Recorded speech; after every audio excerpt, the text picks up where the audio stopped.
حبايب قلبي ربي يسعدكم. بدي أعمل كتف خروف بالفرن. هذا هو الكتف، شايفين؟ هذا هو. أول شي بغسله، وبعدين عملت له، عم جهز له اللفة تبعه. شايفين؟ ورق تصدير وورق زبدة حلفه فيهم.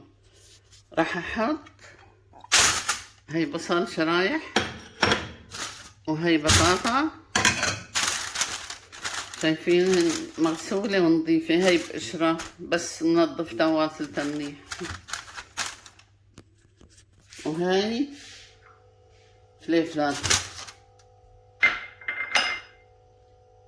فليفلات حرة، وهذا رومي، هذا فلفل رومي، وهدول حراء.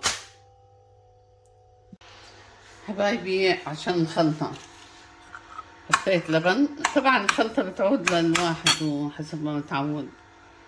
هاي البهارات، حاطة 7 بهارات وفلفل أحمر يعني نص حر شوي، وهي بزعفران، وهي ملح،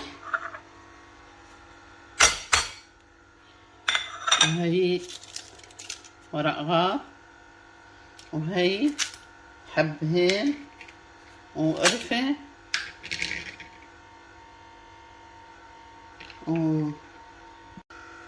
وهي توم مهروس،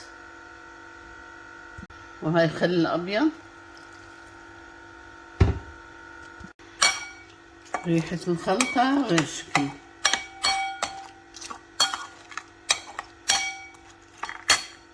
هاي بعد ما تبلتها حبايب قلبي رح احط كمان ورق تتبيل.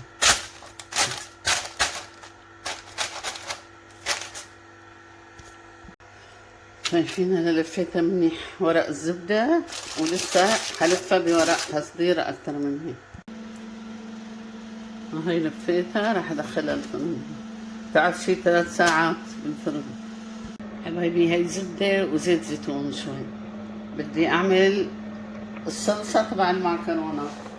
طبعا فليفلة، بصل، توم، وممكن احط لها بندورة غير الصلصة.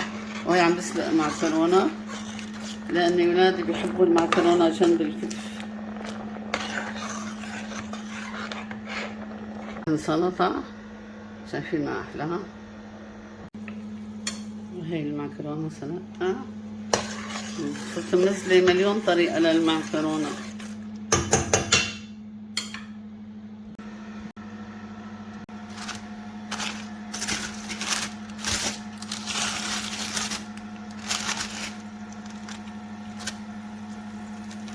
ما شاء الله ما شاء الله ما شاء الله ما شاء الله. شايفين ما احلاها؟ دايب دوب. شايفين؟ ما شاء الله.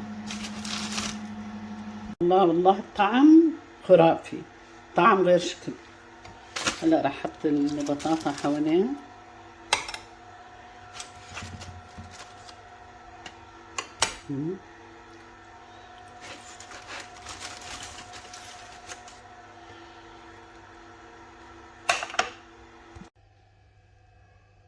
ما شاء الله. هاي المعكرونة